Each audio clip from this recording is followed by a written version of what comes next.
Hello everyone. आज हम पढ़ने वाले हैं जो PYQs है 2018 का जो नैब तहसीलदार का एग्ज़ाम हुआ था उसमें पूछे गए हैं जनरल स्टडीज़ जो टॉपिक है उसके। इससे पहले हम कॉन्स्टिट्यूशन ऑफ इंडिया के PYQs देख चुके हैं और जो GK of Jammu and Kashmir है उसका देख चुके हैं। तो आज जो है जो फर्स्ट क्वेश्चन जो है जीके का, जो ozone layer which absorbs harmful solar UV radiation is found in which layer of atmosphere. तो कौन से जो लेयर है उसमें मिलती है। तो सबसे पहले हमें देखने को मिलती है ट्रोपोस्फेयर, स्ट्रेटोस्फेयर, मेसोस्फेयर और थर्मोस्फेयर। तो स्ट्रेटोस्फेयर में यहाँ पे ये लेयर देखने को मिलती है, ट्रोपोस्फेयर, स्ट्रेटोस्फेयर, और स्ट्रेटोस्फेयर में ये ओजोन लेयर। ओजोन लेयर जो हमें प्रोटेक्ट करती है यूवी रेडिएशन से। यूवी रेडिएशन यहाँ पे 3 है मेन, ए बी सी। और ए बी सी का क्या इम्पैक्ट रहता है इसका, जो सी रेडिएशन है वो क्या है, शॉर्ट वेवलेंथ है, लेकिन वो क्या है, ज़्यादा हार्मफुल है।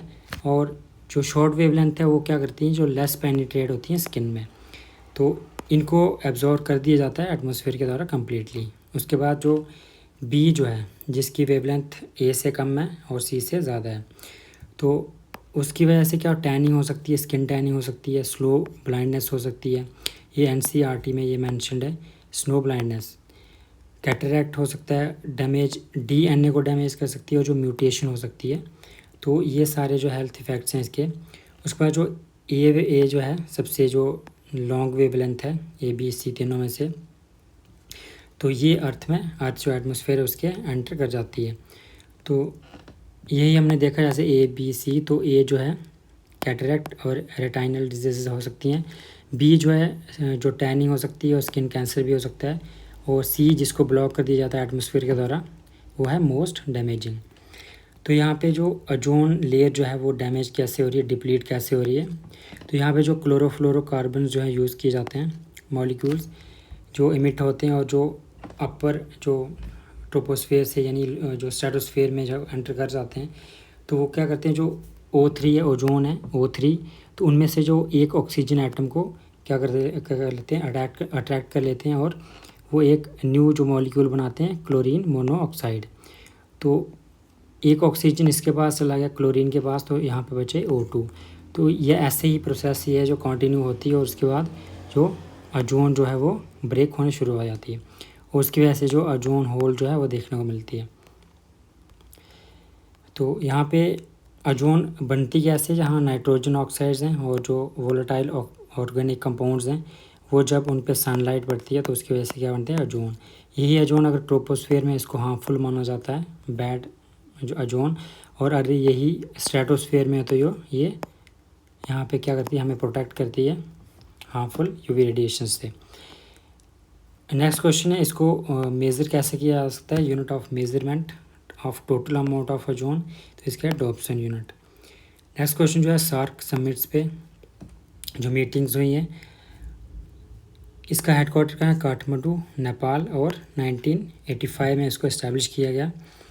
तो यहाँ पे फर्स्ट जो समिट हुआ था ढाका 1985 में। उसके बाद जो इस्लामाबाद में जो पूछा हुआ है 1988, और इस्लामाबाद में फिर से एक बार हुआ था 2004 में। नेक्स्ट जो काठमांडू और बेंगलोर, काठमांडू में हुआ 1987, उसके बाद 2002, और थर्ड जो हुआ 2014 में। बेंगलोर में यहाँ पे देखने को मिलता है 1986 में। तो ये सारे समिट्स थे। नेक्स्ट क्वेश्चन जो है, which type of inflation is cause due to excessive growth of money supply. तो मनी सप्लाई अगर यहाँ पे इंक्रीज़ हो रही है इकॉनमी में, तो मनी सप्लाई होने की वजह से क्या हो रहा है, यहाँ पे लोगों के पास क्या होगा, पैसा ज़्यादा होगा, तो यहाँ पे क्या होगा, डिमांड बढ़ेगी। डिमांड बढ़ेगी तो यहाँ पे क्या होगा, सप्लाई डिमांड जो मिसमैच होगा, और सप्लाई कम हो जाएगी, क्योंकि वहाँ के इतनी ज़्यादा प्रोडक्शन वो नहीं हो पा रही होगी। तो यहाँ पे डिमांड ज़्यादा होने की वजह से गुड्स एंड सर्विसेज की जो सप्लाई है वो कम हो गई है, तो उसकी वजह से क्या हो रहा है, इन्फ्लेशन हो रही है, जो प्राइस वो बढ़ रहे हैं, तो उसकी वजह से क्या होगा, demand pull inflation. SAARC countries जो हैं उन्होंने कौन सी जो सैटेलाइट लॉन्च की थी for technical and scientific contribution, तो इसका नाम है GSAT-9, जिसका नाम बाद में चेंज करके साउथ एशिया सैटेलाइट किया गया था। Who among the following confer the title of father of nation to Mahatma Gandhi. तो महात्मा गांधी को फादर ऑफ नेशन का टाइटल दिया था सुभाष चंद्र बोस ने। India being a tropical country gets abundance of sunlight. Of late, solar cells have become popular in country even in remotest locations. The cells are called, इन cells को क्या बोला जाता है? Photovoltaic sales. फोटोवोल्टिक सेल यहाँ पे sunlight को electricity में कन्वर्ट करती हैं। फोटोवोल्टिक सेल्स में जैसे यहाँ पे सेमीकंडक्टर मटेरियल होगा कोई भी, जैसे सिलिकॉन, उसमें क्या होगा? इलेक्ट्रॉन्स होंगे, और जैसे ही लाइट फोटॉन्स इन पे पड़ेंगे तो ये मूव करने शुरू हो जाएंगे। यहाँ पे इनको एनर्जी मिलेगी और ये यहाँ पे मूव करने शुरू हो जाएंगे। उसकी वजह से क्या होगा? इलेक्ट्रिक करंट जो है वो प्रोड्यूस होगी।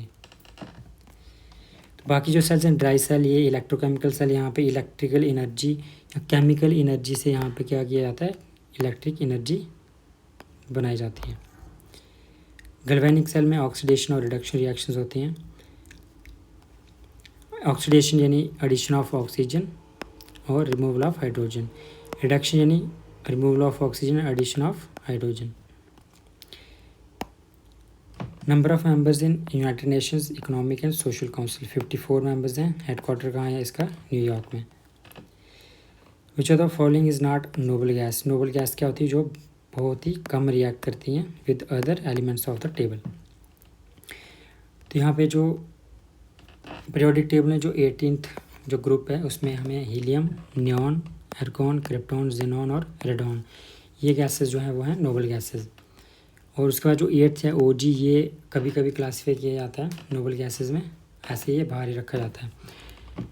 और नोबल गैसेस क्यों है? ये कम रिएक्ट क्यों करती हैं? क्योंकि जो इनका आउटर मोस्ट सेल है वहाँ पे ऑक्टेट बनता है, यानी कि जो इलेक्ट्रॉन कैपेसिटी जो है वो फुल है, यानी कि 8 जो है आउटर मोस्ट सेल में इलेक्ट्रॉन देखने को मिलते हैं। हर एक एटम में शेल्स होती हैं, जैसे KLMNO। तो यहाँ पे first shell, second, third, fourth, fifth. तो अगर किसी भी शेल में आउटर मोस्ट सेल, अगर किसी एटम की जो आउटर मोस्ट सेल है 7 जो है L है, इसमें जो इलेक्ट्रॉन कैपेसिटी है वो है 8। अगर इसमें 8 इलेक्ट्रॉन होंगे तो ये रिएक्ट नहीं कर पाएगा। इलेक्ट्रॉन कैपेसिटी को कैलकुलेट कैसे किया जाता है? 2n²। यहाँ पे n जो है वो है नंबर ऑफ शेल, कौन सी शेल है। यहाँ पे अगर हम L शेल के लिए निकालें तो यहाँ पे n होगा 2, तो स्क्वायर इसका 2 × 4, यहाँ पे 8 जो है इलेक्ट्रॉन कैपेसिटी है। तो इसी वजह से जो नोबल गैसेस हैं तो ये स्टेबल होती हैं और रिएक्ट नहीं करती हैं।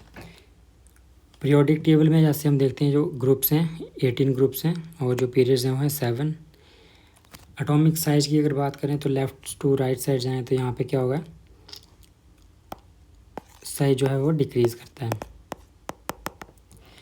और अगर north to side top to bottom अगर जाएँ तो क्या एटॉमिक साइज क्या होता है? इंक्रीज़ करता है। और अगर साइज यहाँ पे इंक्रीज़ हो रहा है तो इलेक्ट्रॉन एक्टिविटी क्या होगी? कम होगी। और अगर साइज अगर कम है तो इलेक्ट्रॉन एक्टिविटी जो है ज़्यादा होगी। इलेक्ट्रॉन एक्टिविटी होती है जो भी एटम की इलेक्ट्रॉन को अट्रैक्ट करने की जो है टेंडेंसी है, वो कैपेसिटी जो है।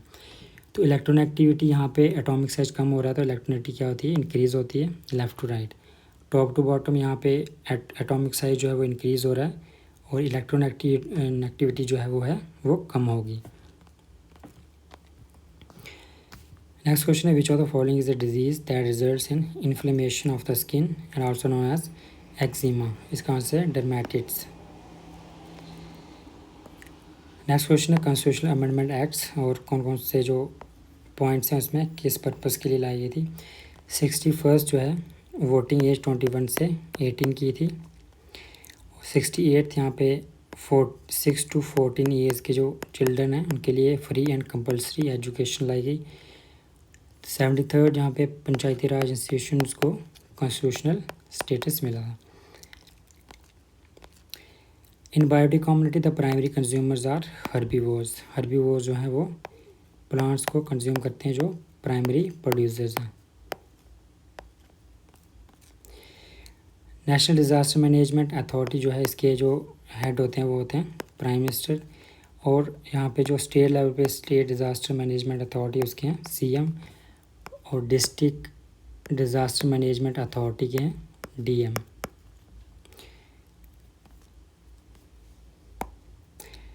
The Taj Mahal is built on white marble and is threatened by environmental pollution. Threat to Taj Mahal from Mathura refinery is due to effect of which gas? तो जो फैक्ट्रीज़ वगैरह से जो nitrogen oxides हैं और जो sulphur oxides हैं इनकी वजह से क्या होता है? एसिड रेन होती है। एसिड यानी जो pH वैल्यू है वो 5.6 से कम हो जाती है। 5.6 जो है वो एक नॉर्मल रेनफॉल जो होता है उसकी जो पीएच वैल्यू है उसके वाटर की, उससे अगर कम हो जाती है तो क्या हो जाता है, जो रेन जो है वो एसिडिक हो जाती है। एसिडिक का होने वाली एच पॉजिटिव जो आयंस है उनका इंक्रीज़ होना किसकी वजह से होता है, CO2 और जो वाटर है इनकी जो रिएक्शन होती है जो, तो इसकी वजह से जो नाइट्रोजन और जो सल्फर ऑक्साइड्स हैं इनकी वजह से क्या होता है, सल्फ्यूरिक एसिड और नाइट्रिक एसिड बनते हैं, H2SO4 और HNO3, और ये फिर रेन के थ्रू फॉल करते हैं अर्थ पे। अगर ये अर्थ पे पड़ रहे हैं, सरफेस पे पड़ रहे हैं, तो इनको बोला जाता है वेट डेपोजिशन। और अगर यहाँ पे एटमॉस्फेयर में ही सस्पेंडेड हैं जैसे डस्ट पार्टिकल्स या फिर गैसेस में, क्लाउड्स में, तो इनको बोला जाता है ड्राई डेपोजिशन।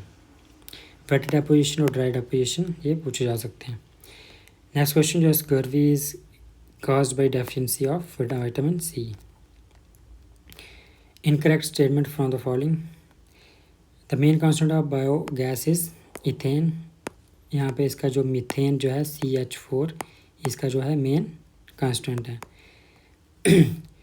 गोबर gas is produce when crops, vegetable waste etcetera decompose in absence of oxygen, correct. Biomass is a renewable source of energy, यहाँ पे गैसोलीन जो प्रोडक्शन होती है।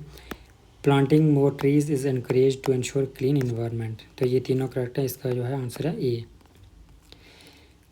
What was the theme of World AIDS Day 2017? 2024 जो है उसकी क्या है, जो यहाँ पे थीम है, take the right path, my health my right. जो एड्स जो है वो होता है HIV वायरस की, यानी ये वायरल डिजीज़ है।